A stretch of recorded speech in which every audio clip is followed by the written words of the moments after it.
Welcome back. Off to sports.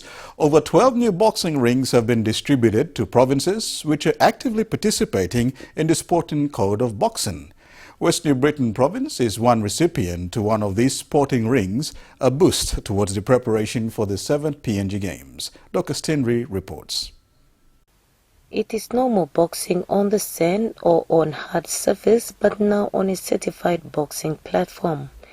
Minister for Sports Justin Tachenko, as part of his visit to the province last week to see the different works progress on the PNG Games venues, officially launched the ring, which comes in handy for the 7th PNG Games. We distributed over 12 of these boxing rings throughout the whole country to promote boxing, taekwondo and kickboxing as well.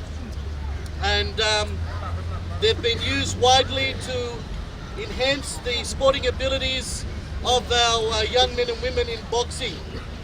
The future for boxing in the province looks bright, on the note that competitions being held can be certified at the same time.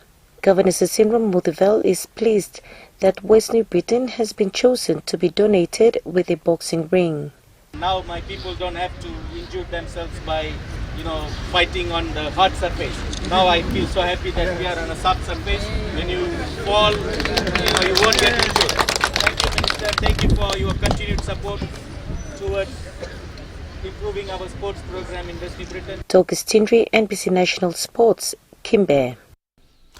The 2017 Rugby League World Cup preparations is on World Cup.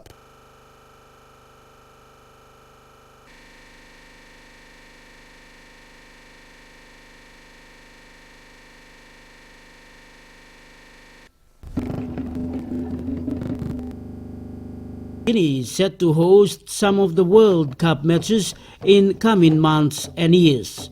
And the chairman of the 2017 Rugby League World Cup, Michael Brown, is in the country to hold a series of meetings with the government and other relevant parties. This is part of the preparations leading up to the staging of the World Cup matches. We will announce the venues towards the end of July.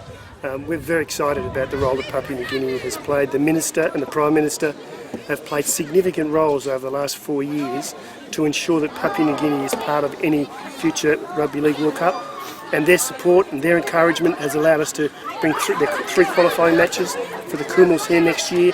And that's exciting. So to be part of the event with Australia and New Zealand just shows how much Papua New Guinea has grown and how much it has to be proud of its country, its rugby league and what it stands for. He said it's a rush trip, and since arriving on Sunday, he has been busy holding meetings with the venues and potential partners. And then tomorrow we have a very significant government meeting that the Minister attends, where it's our operational planning, and then I'm on a flight tomorrow afternoon back to Brisbane. So it's busy, but I'll certainly be here on very, very, very regular occasions over the coming the World Cup, and of course representing the NRL where I need to in my role in that position.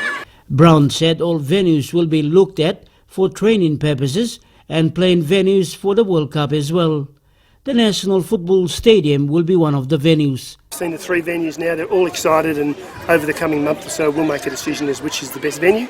This is obviously a fantastic venue here, but we need venues, we need training venues as well. So there's lots of content to share around to make sure that we celebrate a great Rugby League World Cup. Paul Tarmick Jr., NBC National Sports, Port Moresby.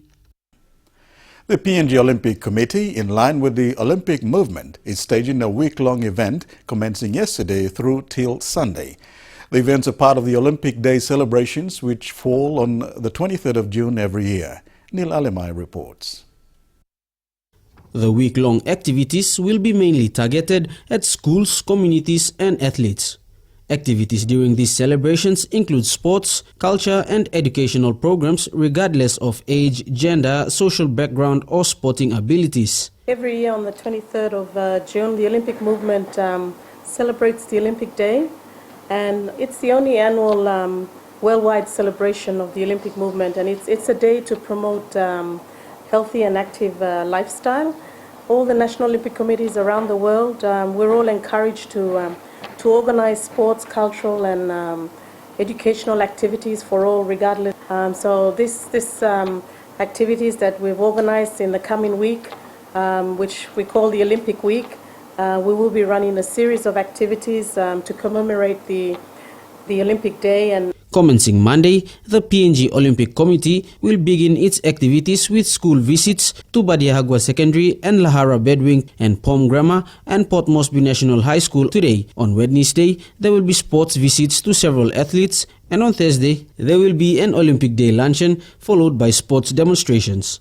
Come Friday, the Olympic team will pay a community visit to the Vabukori village outside Port Moresby. Coinciding also with the Olympic Week program is the annual Trukai Fun Run, which will be held on Sunday the 26th. During the week, the PNG Olympic Committee will also share the Olympic values of respect, friendship and excellence. So LEARN is all about learning about the Olympic movement and the Olympic values. The Olympic values are respect, excellence and friendship. So we've incorporated some of those activities into these activities that we're going to be running next week. Move is all about getting active and appreciating the value of being active and playing sport and the positive impact that can have on you as an individual. And then the third pillar, Discover. Discover is about learning something new, learning a new sport and trying something new that you haven't tried before. So the three main pillars of the Olympic Day are Move, Learn and Discover. Neil Alemai, NBC National Sports, Port Moresby. The week-long celebrations of the Olympic movement and Olympic Day continued today. Port Moresby Grammar School was the first stop of day two. Former track sensation Mai Koime, Taekwondo's Henry Ori, and Edward Kasman joined in on the program today. Again, Neil Alemai reports. Among the teaching staff stood a legend. Former sprint queen Barbara Sapea made her appearance in the 1984 Los Angeles Summer Olympics and continued her performance in the South Pacific Games in the 1980s to early 1990s. The track queen was part of the teaching staff at the Port Moresby Grammar School that observed the Olympic Day celebrations this morning. It was a privilege for her students who knew of her athletics achievements. It was fun. We learned about new things, new sports, and it was about respect and friendship through the game. And excellence. The Year 7 and 9 students participated in quizzes, drawing activities and wrote messages of hope and strength to our athletes who will be competing in the 2016 Rio Olympics. Learning some new information, some information I know about the Olympic Games, like how the logo and stuff like that. Okay. Meaning of the logo and meaning of the how it started the game. Former track sensation Mai Koime also joined the team to participate in the day's activities alongside Taekwondo's Henry Ori and coach Edward Kasman. The week-long celebrations continue tomorrow in Port Moresby. Neil Alemai, NBC National Sports, Port Moresby. Grassroots programs such as the NRL Pacific Outreach Program provide opportunities to empower children to chase their dreams and realize their potential. This report with Paul Tarmick Jr. SIMS is here to show her support to educate rugby league fans in the Pacific region. It is, it's fantastic. I mean, the NRL are committed to the Pacific region, and it's fantastic now that we have Digicel on board, and we know that they have the same thoughts when it comes to Pacific outreach programs and empowering women and young people throughout the Pacific. So it's a fantastic partnership and one that I think is going to do really well. Sim started playing when she was 8 in the under-8s back in her primary school days, and she believes the best part of the sport is the camaraderie that is built up amongst players. And then I ended up playing basketball and then moved into rugby union and rediscovered my love for rugby league in 2012 and was lucky enough to be privileged enough to be part of the World Cup winning team in 2013. And this year I was again very honoured and very humbled and privileged to be named captain for our test match with New Zealand. At the NFS also during the launch of the NRL and Digicel in partnership for the next 3 years was Penrith Panthers prop Stanton Albert. Stanton, who's into his rehabilitation after he injured his knee, is set to be back in action next month. I think many of them, they're watching, or if you watch on the TV or on Facebook, see, kids too good to be playing in school. School is an important part in life to get any opportunities in life, to open up and play rugby. So good.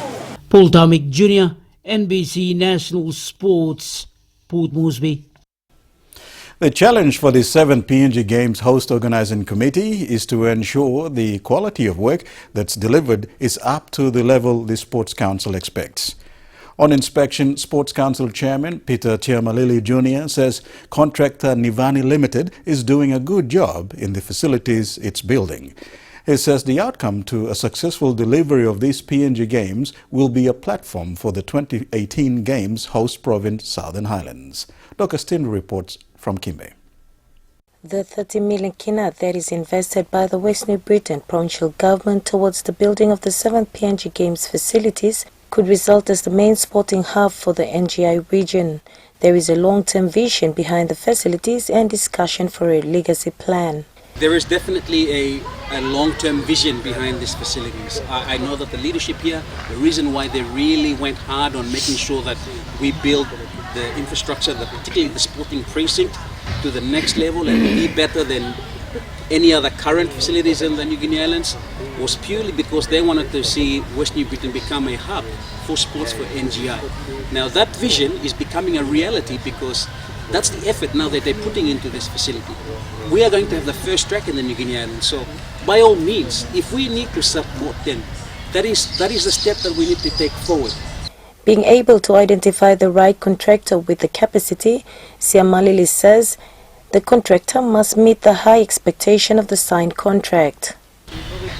We've gained momentum because we now have a very good contractor that is currently on ground that is meeting those deadlines and delivering on those dates. They'll deliver the contracts right on time as anticipated through the contract. Now, the challenge that we have today is just to ensure that the quality of the work that is being delivered is up to that level that we expect. Siamalili commended Governor Cecindra Muthivel for the great strategy to have the Games facilities be built into LLG satellite venues as well. The West New Britain platform used for the Games will be good for Southern Highlands to learn from and work with for the 2018 PNG Games. Douglas Tindri, NBC National Sports, Kimbe. And that's sports for tonight. Antonia, it's back to you. Thank you, Douglas. Stay with us. We'll return after the break with the finance news.